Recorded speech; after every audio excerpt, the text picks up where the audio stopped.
Hello, everybody. Catchy1383 with Catchy Gaming, and I wanted to, I guess, sort of cover my first impressions of Final Fantasy VII Rebirth.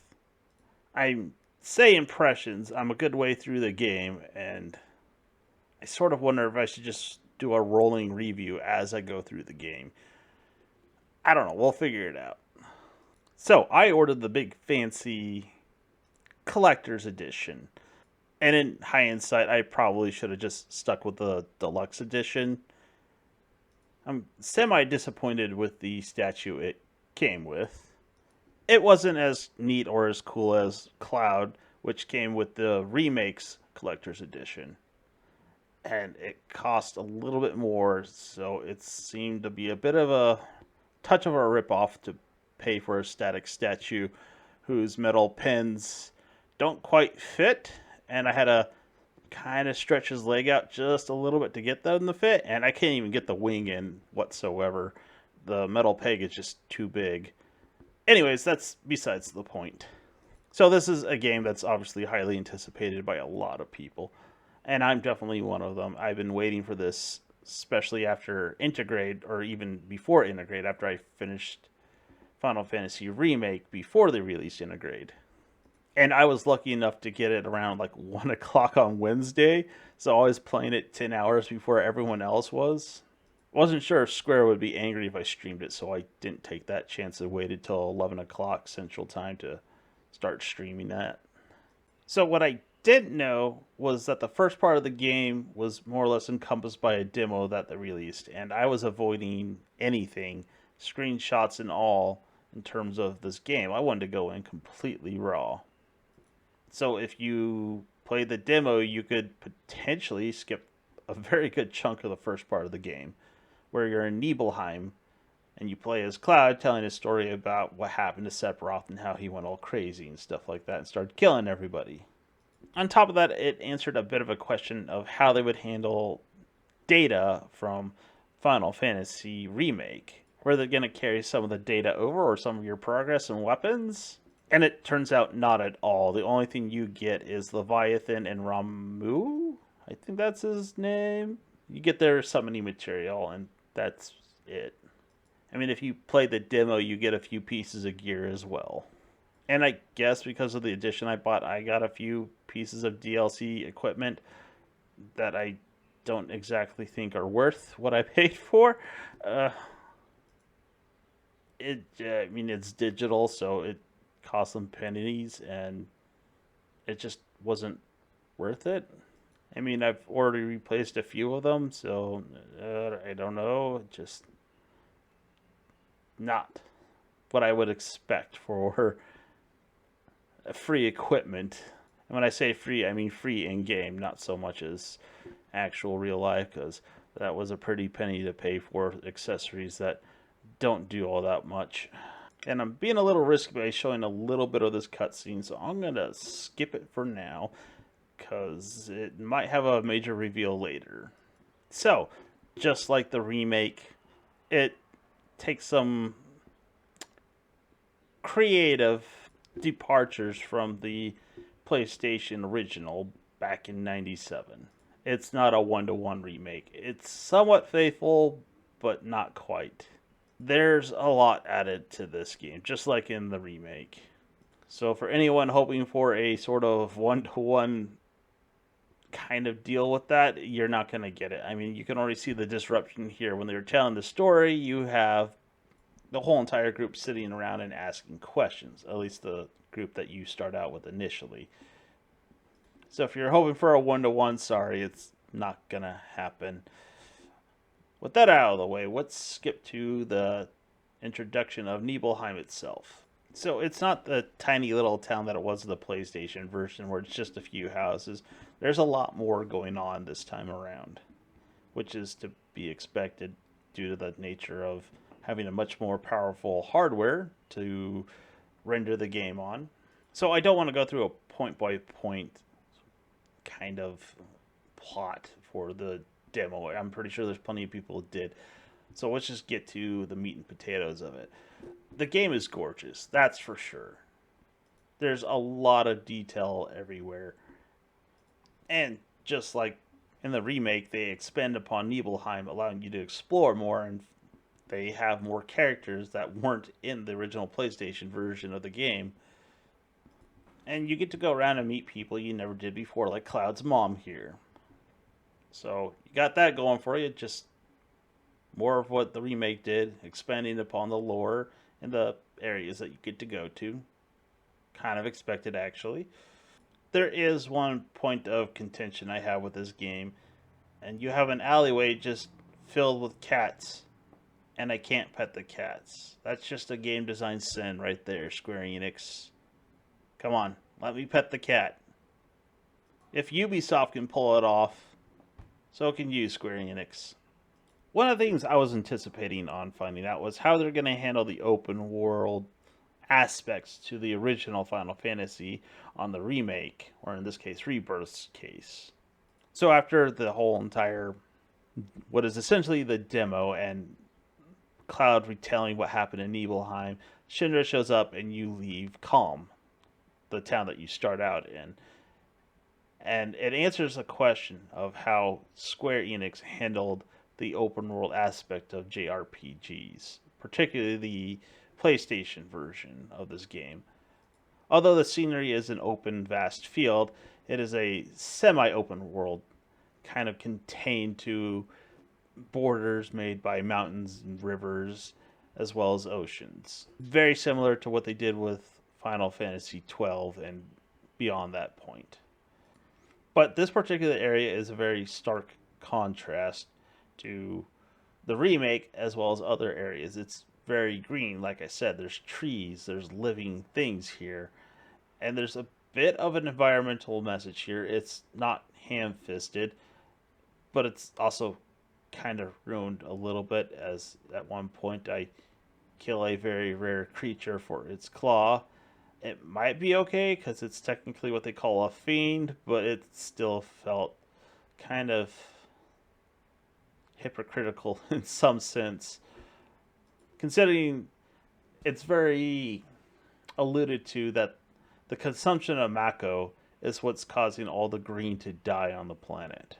And this is just a place that's holding out for dear life against that consumption. And as far as I'm concerned, it kind of gets negated because Advent Children, Barrett's going around and looking for oil. So there you go. So again, the environments are very, very pretty and very, very detailed. One of the things I did notice, though, because I explored the whole entire map when I probably should have advanced the quest and saved a little bit of time here and there, but I explored first to see what was going on. It's kind of empty. Yes, there's monsters, and if you follow the path, you'll encounter them more often than not, but if you take the path less traveled, so to speak, or I don't know, take off the beaten path, something along those lines, you won't encounter many. There's kind of this illusion that there's something going on when there's actually a lot not going on. Now, this is probably due to it being the grasslands. It's a little bit better in the next region where you're going to Junon City, but there's still just this first part is just vast openness with not a lot happening. I mean, it's pretty, but like I said, not a lot happening. And then there's the combat. There's been some improvements to some degree, at least, in comparison to the remake, but there's also some parts that I find to be less desirable. There's more flying enemies this time around in Rebirth, and the thing that sort of irritates me is that most of your characters are going to be melee, and a lot of the flying creatures fly out of range, and you just sort of waiting for the ATB gauge to fill up so that you can do a move that'll allow you to get closer, either by shooting it with a magic or using some kind of ability that'll allow you to get closer. I mean, it seems counterintuitive to not have a jump of any kind without having to use a skill or magic in order to get closer. And that sort of leads to another part of the combat that they've put a little bit more emphasis on in comparison to the remake. and that's blocking. There's a lot more emphasis on blocking. I mean, there's still the dodge, but the dodge doesn't negate damage, and its range is very short. So unless it's something very specific, there's no point in dodging. You're just better off blocking and hoping you get the timing right. And when enemies do successive attacks, it gets a little bit harder to time said blocks. And when you use a ranged character, they will all come after that one character. It's not just the particular enemy you're focusing on. Every single last enemy in the area will focus on the ranged character, tearing it to pieces. And in case of Aerith, her dodge is not only shorter than in others, at least it feels that way, but let's say this particular bird that you just saw me take on who beat me up. It does a move called Death from Above. It's an attack that you're supposed to dodge out of. You can't block it. So when you dodge, if you dodge to the left or right, you get hit because of its wings. If you dodge away from it, it flies through you anyways. So counterintuitive to what a dodge actually is, and a mechanic that's kind of a holdover from the remake. They had it with Rude, and then they had it with Weiss. You dodge towards it. Yes, dodging towards it, which doesn't quite seem to be what a dodge is, and it actually causes a counter depending on what character you're using. Aerith can't do the counter. Cloud can do the counter. So on top of that, if you're using the wrong character when they do this attack, you're going to still take damage regardless of dodging or not. It kind of feels like they didn't consider player agency as much as they should have. If you're not using the right character, you're just doomed to take damage. And some of these, I don't know, flying birds typically is what they are. Not so much birds, but flying enemies can be extremely frustrating while you just sit there and wait for something to happen, hope they dive whatever character you have selected at the moment. Particularly hoping they attack Cloud because he can do a counter when he's in Punisher mode. And Aerith's pretty soft, at least right now. Once I get better equipment, she'll probably be better, but they can easily just pick her apart. And then I guess I kind of already went over the dodge, that it's semi-useless. It's very contextual in that you have to use it when it's a move that can't be blocked.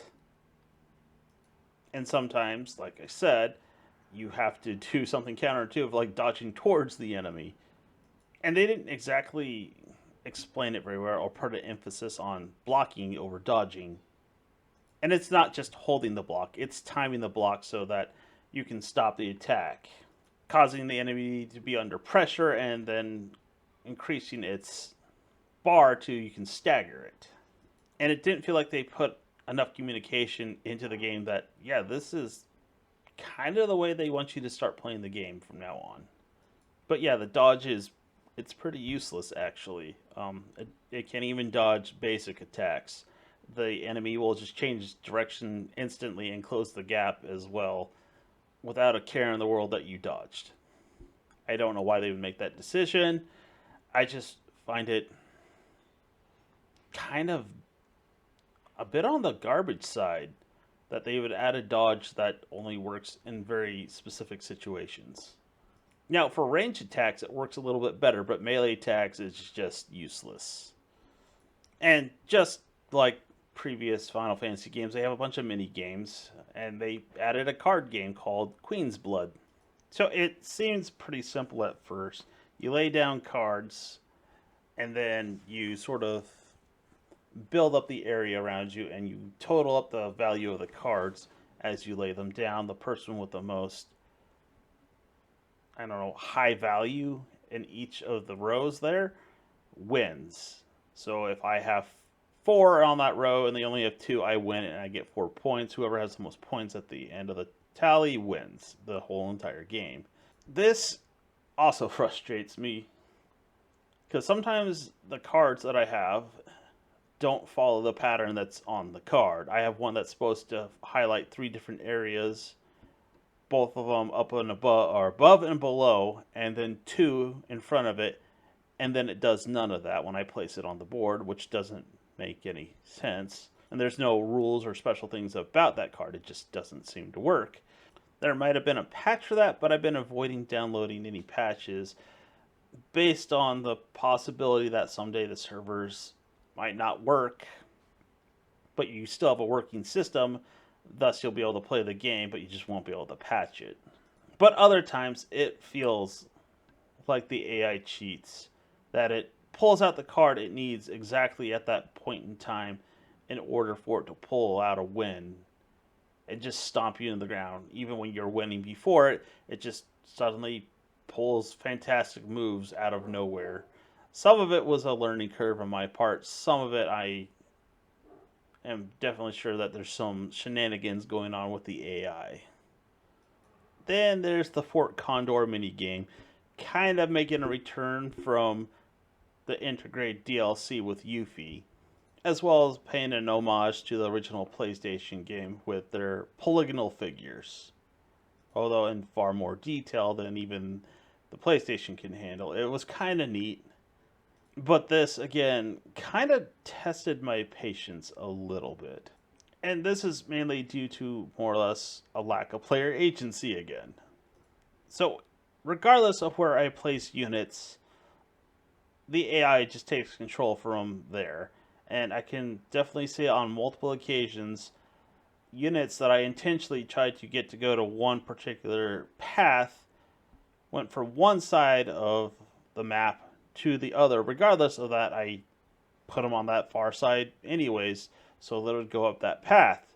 Didn't care. And it's cost me victory on more than one occasion where it just sort of makes them do whatever it wants and not what I try to manipulate them into doing.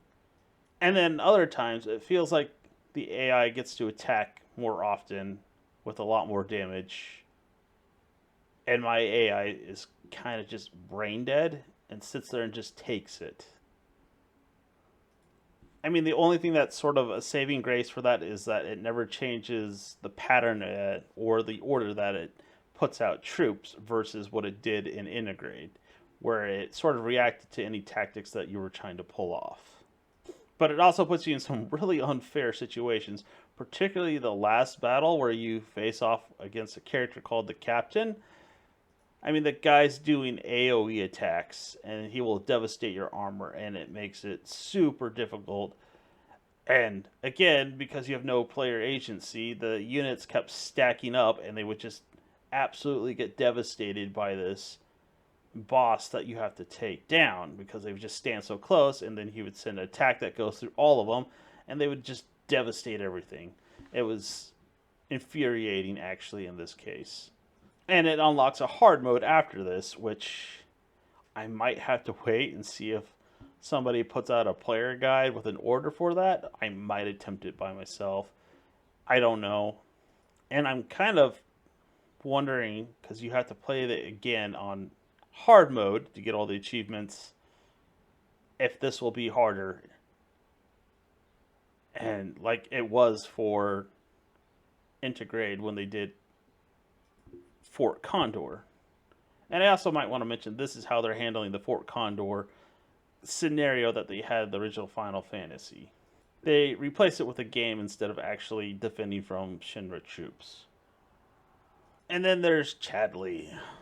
He was in the remake, and he's a much more prominent side character this time around, but he becomes excessively annoying by this point in time of the game. He's constantly calling you on the device he gives you, and it gets really old really fast. I kind of wish there's just a way for me to turn him off. You can skip through a lot of the conversation, but I feel kind of compelled to listen to it because he'll let you know where locations for more research or that he's unlocked new trials for the VR missions, simulators, whatever they are. Those also make a return too. So kind of not listening to him could be a bit of a detriment, although you can always just check to see if new simulator missions have unlocked, I suppose. And I'll show new locations on the map, but you might miss it if you're not checking regularly or checking to make sure that something hasn't appeared. I know this is a lot of sort of negative things that I've found, and it's actually the things that annoyed me the most. and it's kind of me venting, to be honest. There are a bunch of other new things, like there's cutscenes with new characters, and the voice acting is actually really good. And they expand upon the lore a little bit, like Cloud and Tifa have a conversation. Cloud asking what happened to Tifa after she was cut by Sephiroth. I mean, he thought she was dead, but she tells him that her master saved her. And then there's the interaction with new characters like Aerith talking with a man who has a bunch of chocobos and encouraging him to take better care of them. Helping out characters at another chocobo ranch get some flowers. Kind of a callback to the remake where you gathered flowers for Aerith in the orphanage. And they have a bunch of other reoccurring characters like Tyranny. And then they have the same kind of bandit group from the Sector 7 slums, or Sector 6. They were in all of them, I think, like 5, 6, and maybe even a little bit of 7. And again, you kind of come across a morally gray area. You're chasing these guys down because they have a relic they found. They didn't steal it, but Cloud and Party wants it. But again, they didn't steal it, and they're kind of beating them up along the way as they chase after them. And they offered a solution of me buying it, and I sort of delved into it. And regardless of that decision, they ended up fighting anyways for me to just beat them up and then get a very reduced price, which just felt a little on the messed up side considering they offered to sell it. Granted, in the party's defense, they attacked first because they got frustrated that they would not pay for what they were asking, which is like 7,000 guild, and then they end up just settling for 2,000. And I wish I was done sort of ranting, but there's one last thing that kind of made me really, really angry, and that was the piano mini game where you play a song and you're supposed to get an A rank, but there's a rank above that which requires you to get perfect on every single last one of these, or just great, not so much as perfect. This took me 45 minutes to finally get that. And part of me sort of like really, really hates that they decided to go with an analog control for this. Because on more than one occasion, if I was slightly off, it counted the wrong direction and I had to start all over again. And on top of that, you have to pay attention to the left side of the screen when you have to hit the direction on that as well, often in time with the other beat on the right hand side. Now, there's just one thing that just drives me up the wall when people do this, and that's the human eye can only focus on one thing at a time, and you're now separating these things apart sufficiently that you have to divert your attention for a short little bit of time, or hopefully catch it with your peripheral vision in order to make sure you land that input on time. And that's part of the reason why it took so long. And it just sort of angered me that they would do that with that known fact that your human eye cannot focus on more than one thing at a time. And it was in part by repetition that I was able to figure out when it would happen. So I was expecting it, and I was able to get the timing down.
And I believe there's 6 of those in total. There might be more. I'll have to look.